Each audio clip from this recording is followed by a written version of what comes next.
Good evening, Assalamu alaikum wa rahmatullahi wa barakatuh. Welcome to another edition of Talking Point, the final edition for the year 2022. We say Jazakallah to you for joining us. Now, at the end of the year, every 5 years, the ANC holds its elective conference. And this year, the elective conference presents new challenges. And, well, the ANC currently at this very moment is going through some sort of an identity crisis. The question of whether they can still be the ruling party in 2024 remains one of the mysterious questions. Yesterday, we saw in Parliament, of course, ANC MPs voting against the adopting of the Pala Pala report into President Cyril Ramaphosa. But looking ahead to the elective conference and, of course, the challenges the country faces and whether the new leadership of the ANC, which will be elected this weekend, will be able to solve what is currently happening in South Africa. I'd like to welcome two veterans of the ANC, Mr. Omry Makgoale and Mr. Mavuso Msimang. Gentlemen, good evening and thank you so much for joining us. Good evening and thanks for inviting us. Thank you. No, it's an absolute pleasure. Mr. Makgoale, I want to start off with you first. Yesterday, we saw many of the ANC MPs towing the line with regards to not adopting the Pala Pala report. But we did see a very senior figure within the ANC voting yes. That was, of course, none other than Dr. Nkosazana Dlamini Zuma.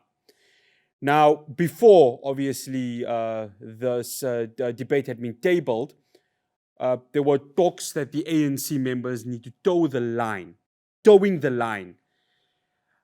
The first question I ask is, how important is it? And number two, was there any surprise with regards to Dr. Dlamini Zuma's decision?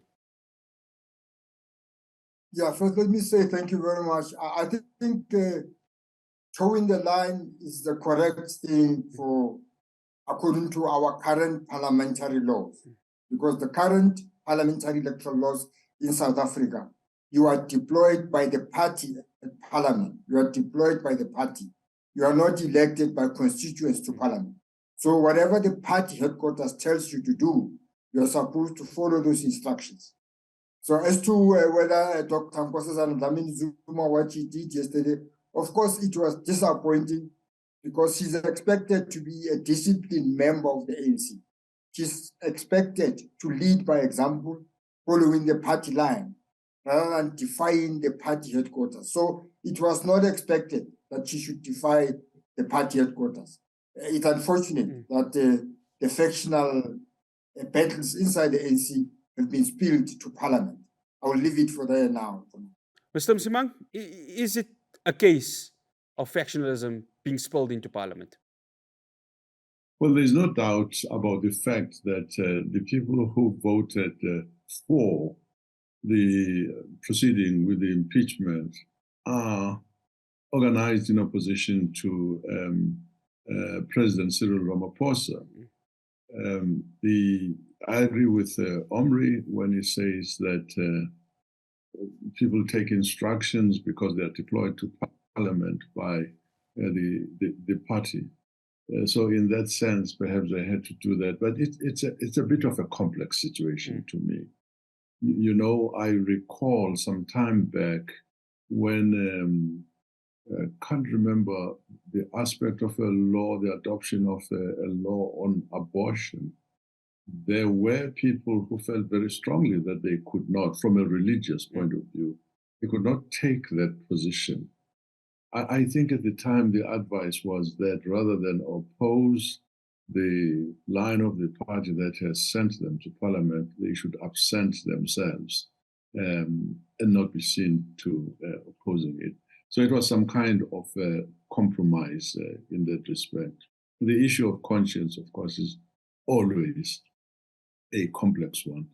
One does hope that a conscience should not be trumped by the diktats of the party or anybody like that. But I totally agree. There are certain other issues surrounding a vote against what the ANC had taken as a position, particularly as a result of the factions that are taking place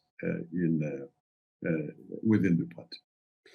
Mr. Makgoale, there's of course, and there hasn't been any statement from the ANC or any reprimanding for Dr. Dlamini Zuma, but is there a sense that potentially come this weekend as the elective conference starts that her powers may, or whatever powers she does possess, or her role within this weekend may just be limited after what she did yesterday?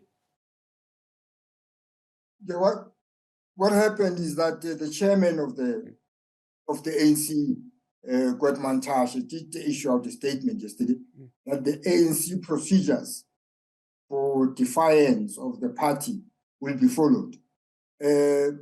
I don't know exactly every step of that, but what happened in the past is that some of the people who voted against the party were suspended and others ultimately were expelled. So we'll see what happens with Dr. Nkosazana Dlamini and the other 4 members of parliament who voted with her. Because what they did is they defied the party headquarters. So there has to be disciplinary procedure to make sure that people don't defy the party headquarters. So as to what is going to happen step by step, I'm not sure at the moment, but I would expect that they should be suspended from parliament. Yeah, and it's interesting to see what will happen because Mr. Msimang, she does hold the position of the Minister of Kokta. There could potentially be a cabinet reshuffle sometime next year. Her position within cabinet, there could be a change, could there, Mr. Msimang? Or quite possibly so. But if President Ramaphosa wins, his position as leader of the ANC, president of the ANC, is being challenged. I suspect even if he were defeated, which I do not foresee currently, he would still continue as president of the state. And if that were to happen, ordinarily, I think he would use the opportunity to see how he deals with people who are defiant of the authority of the party. But I do want to go back a little bit on the issue of dissenting from the so-called democratically centrally taken decision. It's important that the position that is being expounded by the party is the correct one. I recall really with pain how after the Constitutional Court had decided that then President Jacob Zuma had failed to honor, uphold, and respect the Constitution, the expectation was really that Parliament would then implement this decision. Constitutional Court couldn't fire him, and decide and find a way of removing Jacob Zuma. This was over the Nkandla issue. To all intents and purposes, he had been really disqualified as a leader as a result of his actions on Nkandla. You know, the ANC frustrated a decision that would morally have been the correct one. They closed ranks because they couldn't break ranks. They were informed not to vote against what was a patently legitimate decision to take to move for the removal of Jacob Zuma.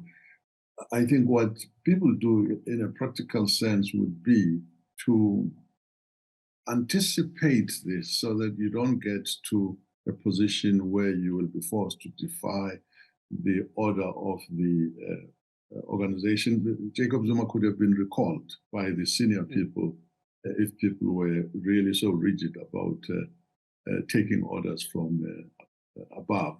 I always have serious concern about taking orders on an issue that is not correct. Yeah. Well, after the break, we will continue the conversation. We are going to be talking about the rules regarding being part of the NEC of the ANC and members who can't be. We have, of course, seen that there are two members who won't be able to, of course, be part of the NEC due to the rules and regulations that have been laid out by the ruling party. Do stay tuned. We'll be back after the break to delve into that.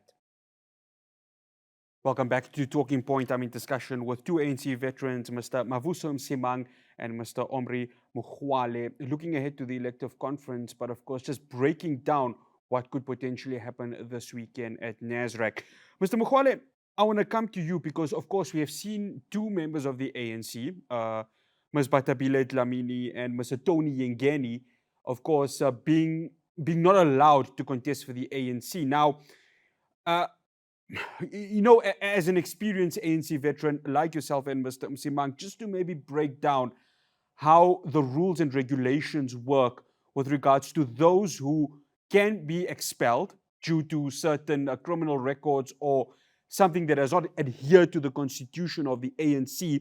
And of course, the other side of the coin, having allegations to your name, because there have been, allegations that have been thrown around with certain ANC members who have it to their name but are still being part of the NEC. So maybe just give us an idea of how this is being done, because the constitution of the ANC governs everything and everyone who is part of the ruling party.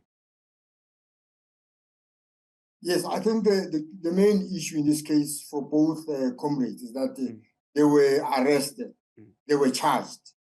They were charged, and after they were charged with serious charges that, they would be sentenced to more than 6 months. And if you are charged with a charge that could put you in prison for more than 6 months, then you are not supposed to be eligible for ANC leadership position. And the Electoral Commission under Comrade Halima Mtlanthe, I think, sent letters to these comrades and stipulating in those letters why they are being suspended, why they are not being allowed to stand for NEC elections. And of course, both the two comrades, as far as I'm aware, they've written letters of appealing to Comrade Mtlanthe to say they appeal that they should be included, given their reasons. And Tony again, of course, showed that these charges were expunged.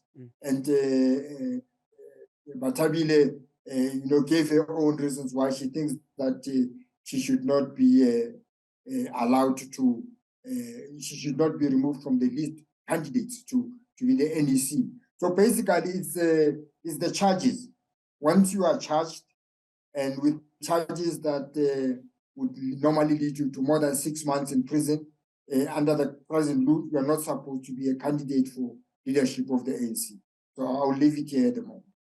Mr. Msimang, of course, Mr. Makgoale mentioned that they can appeal it. I mean, they're within their rights, given that we are in a constitutional country. But given that they have these arrest charges to their name, I mean, what are the chances of them actually still having a chance being within the NEC? Because it's really going to be very difficult, given that we are already in the week leading up to that elective conference. So the question is, why are they? The question was that, obviously they have every right to appeal, but is there really a chance that they can still be in the mix to be part in the NEC, given that we're already in the week leading up to the elective conference? Yeah, thank you very much. I think if the rules are in place, one would be more sympathetic with the observance of the rules. They may appeal, but it may be too late for them to make it this time around. And I don't really have a problem with that, quite frankly. You don't structure your processes in such a way, particularly in this case, that you make a special arrangement for people implicated in this manner. I am sure if the decision had been taken 6 months earlier, but no one knows whether 6 months earlier they would have been nominated. So really, the organization didn't have a chance to look at this thing in a time that would permit the people to appeal, and I really don't see a problem with that. I did wonder a little bit about Tony Yengeni, whose record has been expunged. I think for me, it's a question of I don't think I'm not sure what should have been done about him. This offense took place quite a while back. He served that term, was released, and then he was admitted into this leadership position. He's been a member of the NEC for a very long time. People could easily ask questions about why this is being invoked now, when the offense that he committed, for which he was sentenced to more than 6 months, took place so long ago, and all along he was a member of the National Executive Committee. You know, you don't want anybody to get the impression that you are being targeted for different things. He clearly is in a group that calls itself the RET, Radical Economic Transformation Group.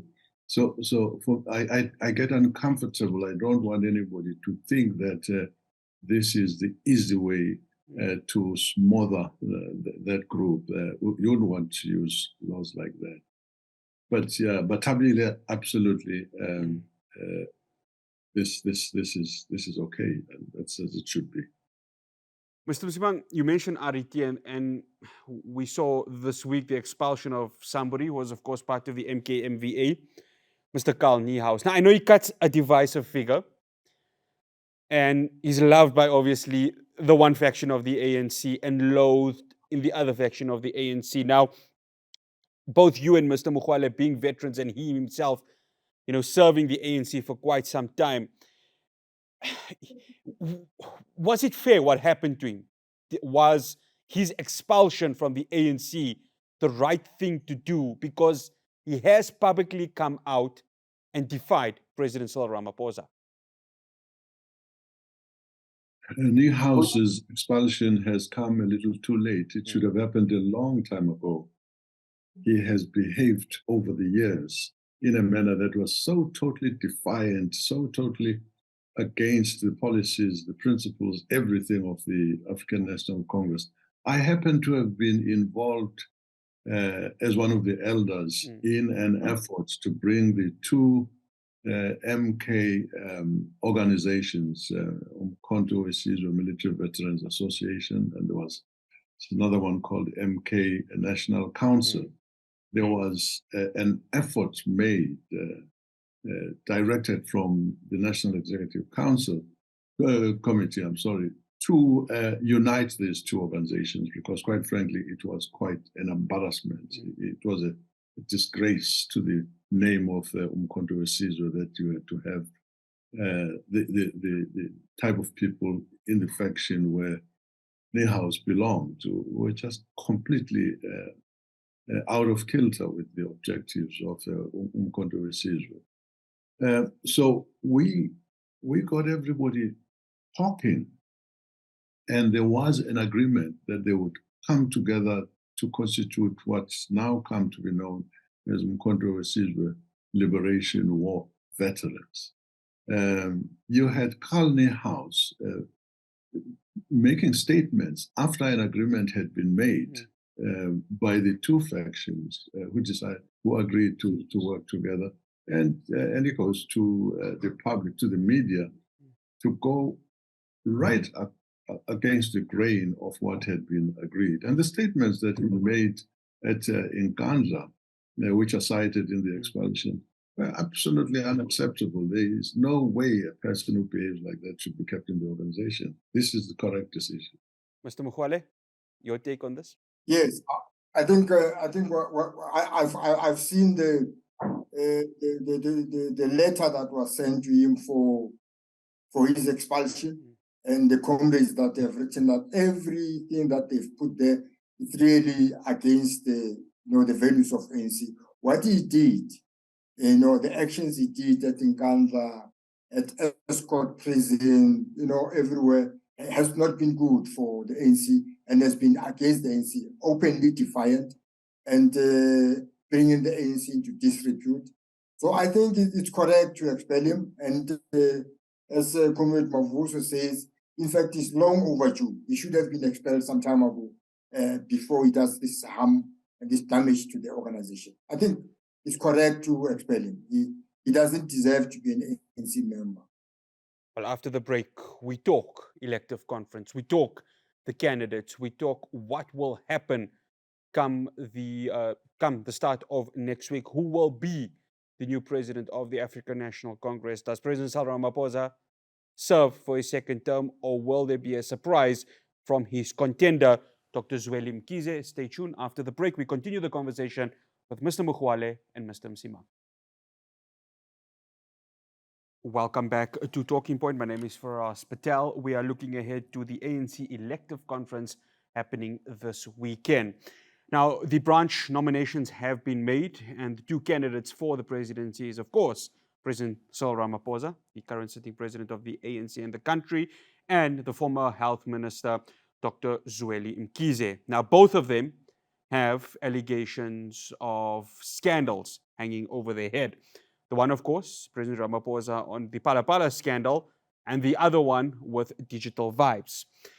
Mr. Makgoale, I want to come to you. For a person like yourself who's been with the ANC for a very long time, the public, there's a sense of a lack of trust within the leadership of this country because of these scandals, these allegations that are hanging over the head of the two that are contesting for the presidency.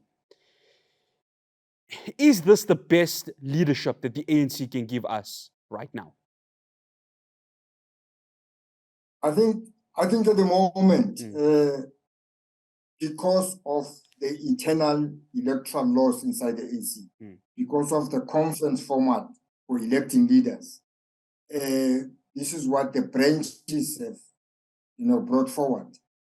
As to whether they are the best candidates, I wouldn't really say it so. But this is the best from the branches, what the branches have nominated because of the current internal electoral laws inside the ANC. If we change this format of electing leaders inside the ANC, we will have different leaders, I believe. Mr. Msimang, we always talk about leadership and ethical leadership because the ANC in its history, and you would know best, and Mr. Makgoale would know best, that the leaders that the ANC had before, even during the struggle, were the best of the best that could take on the National Party, even if it was fighting head to head, using whatever they could to have the freedoms for all South Africans. The leadership we have now, of course, the ANC has gone through many, many changes. And, having these allegations and scandals over them does deliver a lack of trust to the citizens and those who have voted for the ANC for so many years. I asked that same question what I asked to Mr. Makgoale. Is this the best that the ANC can give? And I know this have been branch nominations for President Ramaphosa and Dr. Mkhize. But is this the standard of leadership that the ANC can give to the people of South Africa? Even you don't need an answer from me for that. Yes. Absolutely. This is a very difficult time for the African National Congress. We have been associated with corruption. Going back to, let's start at state capture under President Zuma, and this is not to say there was no corruption before, but you have the whole period when President Zuma was president characterized really by serious corruption involving business people, involving the Guptas, with state capture and all of that. And this is associated directly with the leadership of the ANC. That is the problem. And somehow it is parried, it is defended by the ANC. The things that we're talking about earlier on the question of Ngandla and conscience and all of that, clearly so many things that were happening came right from the top of things that were corrupt, were associated with the very top leadership of the African National Congress. The National Executive Committee of the time failed completely. I mean, they just sat there like a limp, I don't know what, as all the corruption was taking place. That already defined a serious problem, a deficiency of leadership.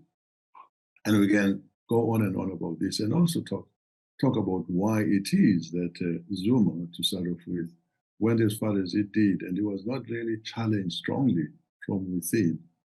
That collective leadership failed very seriously to rein in Zuma. Then you have President Ramaphosa coming in on a wicket of making sure that state capture and its consequences finished, and we start on a new Tumamina era. He did a lot of good things, setting up those commissions, whether it was the PIC, the SARS, and Zondo. And that's good. I think he needs to be given credit for that. But there were things that needed to be done within the ANC. People who were corrupt, who did not need the courts of law before they could be removed from the ANC. You know, you cannot outsource your disciplinary processes. Any organization looks after its own interests. It could be a sporting organization, social, anything. If somebody heard that I raped somebody, sorry, and I was a leader, you wouldn't have to wait until I'm charged. There are disciplinary processes that are associated with protecting the image of the party that should take place. Unfortunately, the scale of the operation and the nature of the corruption and its nature has been such that firm decisions could not be taken by a commission such as the Integrity Commission of the ANC, which has got very good people but very limited authority. The conference in Nasrec the last time around wanted that body to be strengthened so that it could make decisions and not have to make a recommendation to an ANC that itself contained some of the people who were culprits. So yes, we are in pretty bad shape now. There is a big difference, not that any of the things, between the kind of shortcoming of President Ramaphosa's and that of Zuma's. In state capture, people stole a lot of government money. They paralyzed the institutions, which are now just shells. And that perhaps may even be worse than the money that was stolen. Cyril Ramaphosa, through terrible negligence, and I don't know what to call it. It's irresponsible. I don't know how to describe it. Has money stolen from his place? And the question is, did he declare money that may have been his? Did he break things? There is a difference. These are both offenses. These are both breaches of the country's rules, I think of the ANC as well. But really, you cannot equate the kind of problems that Zweli Mkhize is being associated with. You know, nobody has denied the fact that a company that worked for the Department of Health, which he was heading up, got monies that were then sent to accounts, including his own son's accounts. You know, that cloud, whatever happened, we don't know. I would expect that somebody who is in that kind of situation would not submit himself for leadership. It doesn't matter how many branches ask you to do that until the cloud is cleared, you know. So yes, we are not in a strong position. We have huge question marks over many of the people who want to be leaders in the NEC or in the top six. Mr. Makgoale, I want to come to you. The opposition, of course, they'll come out and say, well, you know what, President Ramaphosa must be removed. We don't want him as the president. it's natural for them as the opposition party. When I talk to a lot of my colleagues in the media, the question we're asking ourselves is succession plan. Does the ANC have a strong leader, Cyril Ramaphosa? And it's become some sort of a myth that he's the only leader that the ANC has right now that can really carry the party. Is it a fair assessment to say that there is no one other than President Cyril Ramaphosa, that is strong enough to lead the ANC? And I'm not talking just the country, I'm talking about the African National Congress right now. I think the main issue is about the ethics of leaders that are there on top, and that the majority of the current crop of leaders are not really ethical and trustworthy in that sense. And so Ramaphosa is the one who's got some modicum of integrity in relation to them. And but in terms of the country, the country has got a lot of good citizens, patriots, who can lead this country. It's just that because of the current parliamentary electoral laws, they are not in a position to come up and to come and assume leadership positions. But it's more because of the parliamentary electoral laws. And we believe that if the parliamentary electoral laws are reformed and we implement Dr. Slabat majority recommendations for parliamentary electoral laws, we will have reliable, competent members of parliament from across the country with ethical, high integrity to come and take leadership position. So we don't think that there is no South African that can replace President Ramaphosa, but it is because of the current parliamentary laws that those that are good South Africans are not in a position at the moment under this parliamentary law to go into office, to get into office. So I would attribute it more to the issue of parliamentary laws than the issue of shortage of leaders in the country. That's how I would look at it. Before we go to the break, I want to come to you, Mr. Msimang. Female representation within the ANC, we see it mostly dominated in the Deputy Secretary General nomination list. As somebody like yourself and Mr. Makgoale, who have seen female leaders playing such a huge part in the history of the ANC, as we speak right now, is there a concern that there is a slight lack of female representation, especially for the contestation of the top 6 positions?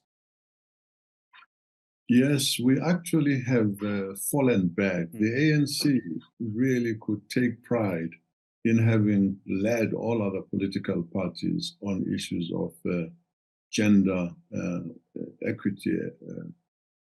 Oliver Tambo was very, very strong on that. He was, of course, operating in exile. There were not many women, but the few, if you look at their ratio, who were out there, good people, were given the opportunity to show their mettle and did go up to top leadership positions in really more than adequate numbers for their ratios. And so when we started the first democratic parliament, I think the issue of parity was already implementable among the ANC people. And I think even today, the ANC still leads in terms of women in positions of leadership. I mean, starting from regional, in parliament, etc., all the way to the NEC. But there has been a lapse. There was a time when the expectation was that you would have at least 4 premiers who were female, and that's just gone down. Together with other things that collapsed in the ANC, this issue has fallen into neglect. I don't think it would take much. There are lots of good women in the organization. And you could get more than what we have. It's a pity that even in the top 6, the national officials of the National Executive Committee, the position that women have occupied have always been that of Deputy Secretary General.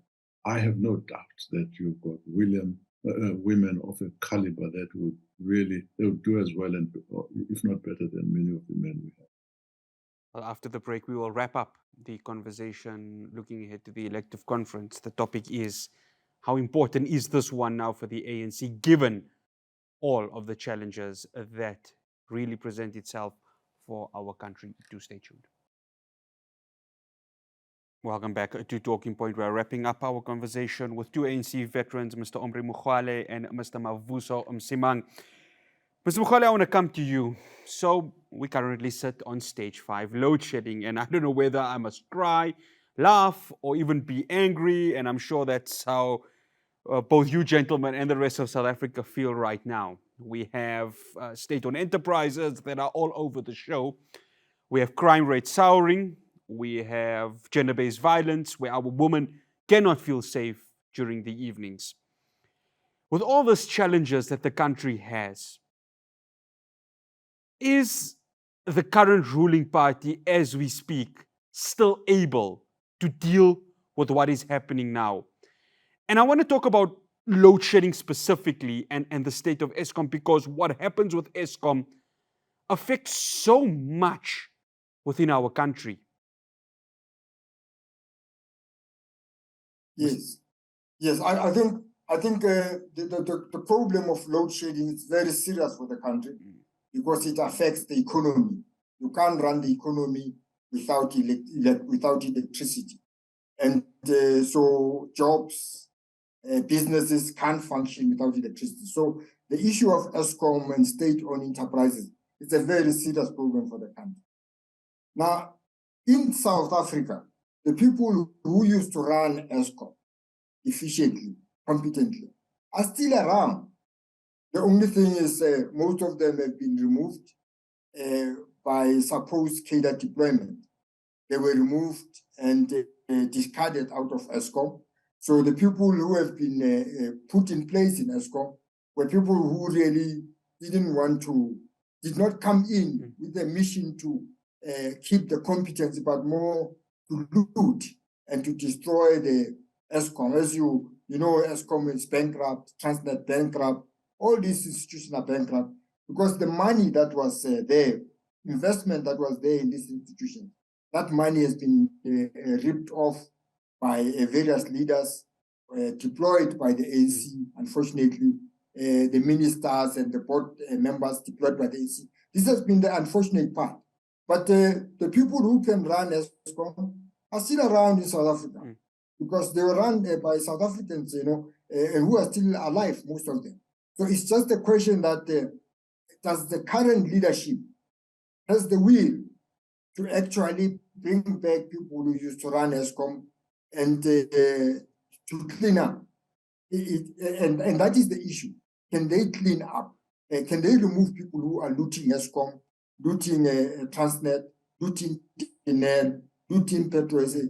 Can they remove them and replace them with people of integrity? That is the issue. And that is the issue that will be determined whether this conference is going to elect leaders of integrity.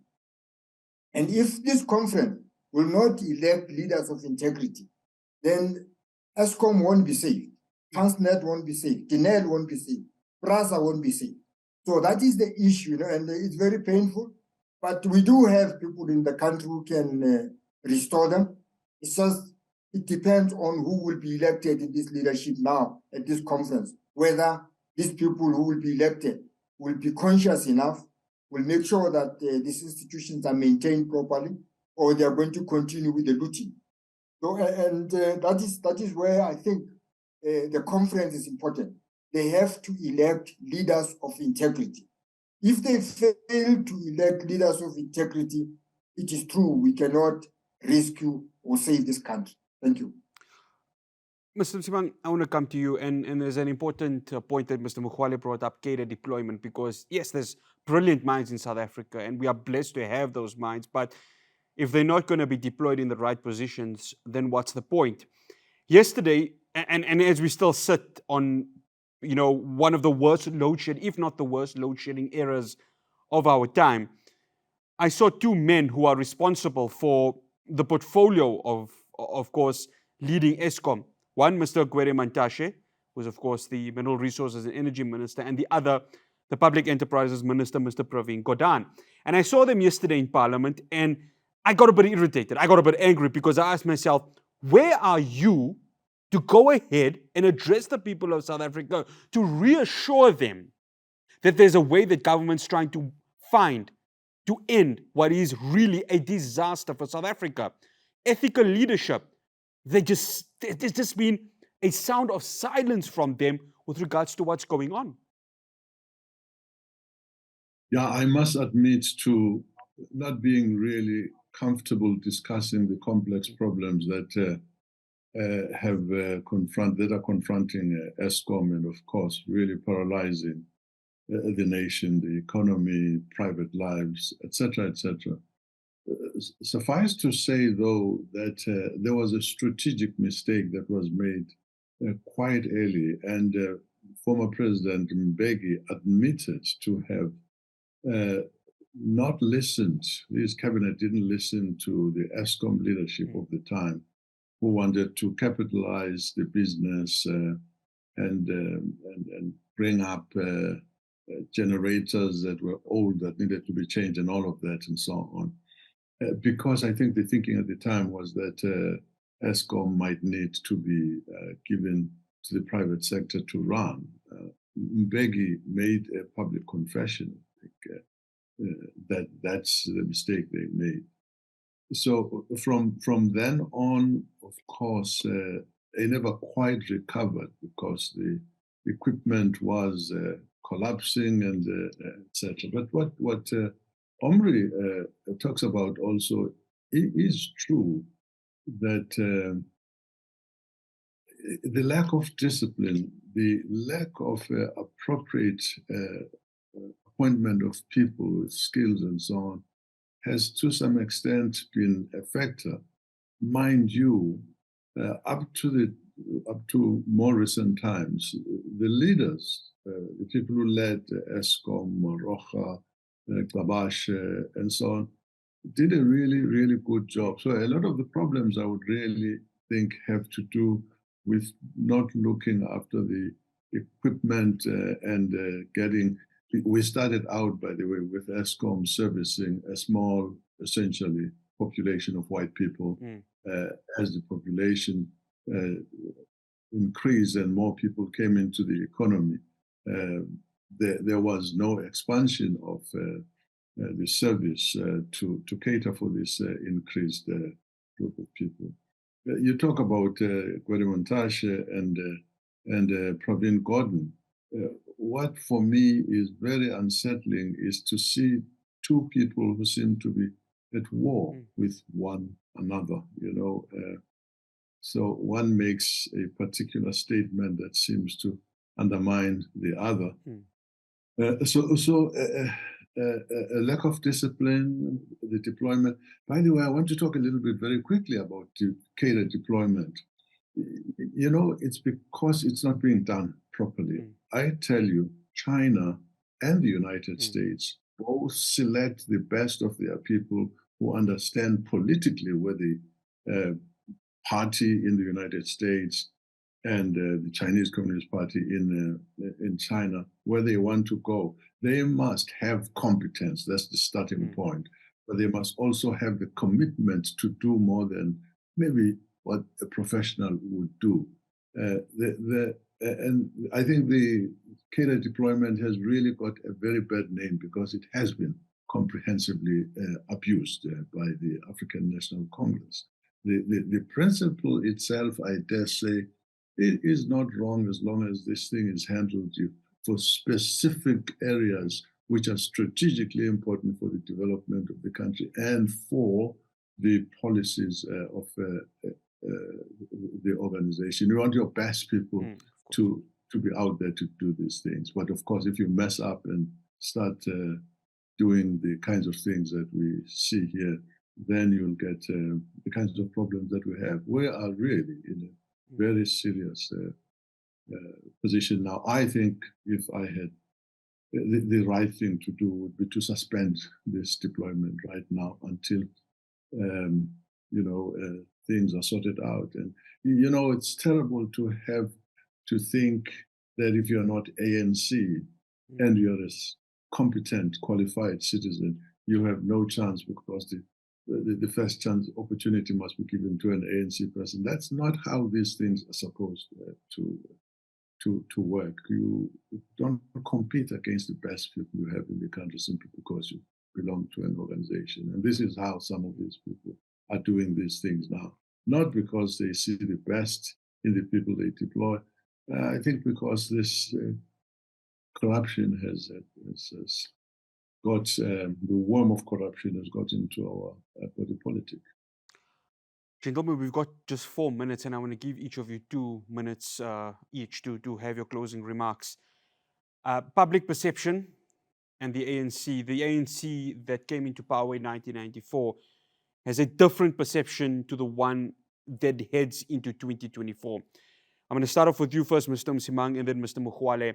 How important is this elective conference, given that as we look at the current electoral roll, the ANC is on the verge of losing majority power? The importance of this conference and how they're going to have to work so hard to change their public perception right here in South Africa. First with you, Mr. Msimang. Oh, thank you very much. I think the important thing is what's the ANC offering to the people?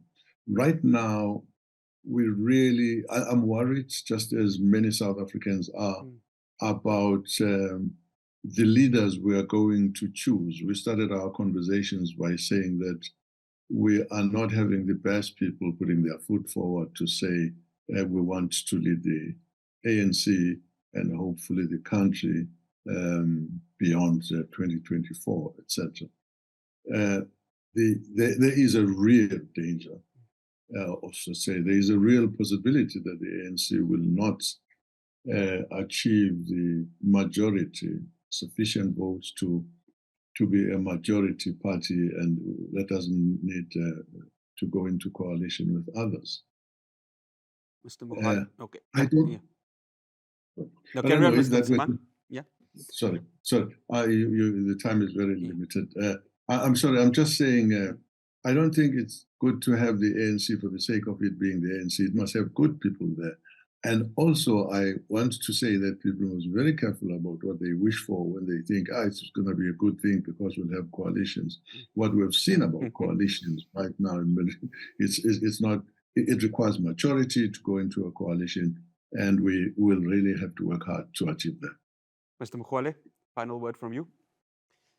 Yes, I think the leadership that will be elected at this conference will actually, determine whether the ANC in 2024 does any better with the elections. I mean, wins any elections. According to our forecast at the moment, is that in 2024 we're likely to lose at least 2 provinces, KZN and Gauteng. As it is at the moment, we're likely to lose them. But this is unless the leadership that will be elected now will be ethical leadership, will know what to do in terms of appointing the right people to the right offices for the right jobs. See, the work has to be done. Infrastructure has to be restored. The rail infrastructure, the roads, the harbors, all this, and electricity, of course, has to be restored. Power should be there. And if this leadership that's going to be elected is not going to be in a position to make sure that these problems are addressed, I think in 2024, we're likely to go down in terms of the votes. And this we must explain. Thank you. Mr. Omry, Makgoale, Mr. Mavuso, Msimang, we'd like to thank you, gentlemen, so much for making the time for us, for sharing your knowledge and your insight. It is much appreciated. Thank you very much for the invitation. No, it's an absolute pleasure. Well, there we are, Mr. Omry Makgoale, Mr. Mavuso Msimang. No, it's an absolute pleasure. No, thank you very much, Mr. Makgoale. 2 ANC veterans just giving us their views ahead of the ANC elective conference. And where I can say right now that whoever comes out as the president of the African National Congress really has so much work to do to convince the public that they are still the right party. 30 years on from winning the first democratic elections, the question is the era for the ANC coming to an end 30 years later? Because the public really now has every right to question so much of what the ruling party has gone ahead and done here in South Africa. So it remains to be seen what's going to be happening come at the start of next week when the elective conference in Nasrec concludes. From myself, Faraz Patel, and the rest of the team, we'd like to say Jazakallah for giving us your time and, of course, allowing us on your television screens for Talking Point. We will be back again, inshallah, next year with more episodes right here on Hilaal TV. We say Jazakallah to you. We say have a safe holiday. Assalamu alaikum wa rahmatullahi wa barakatuh.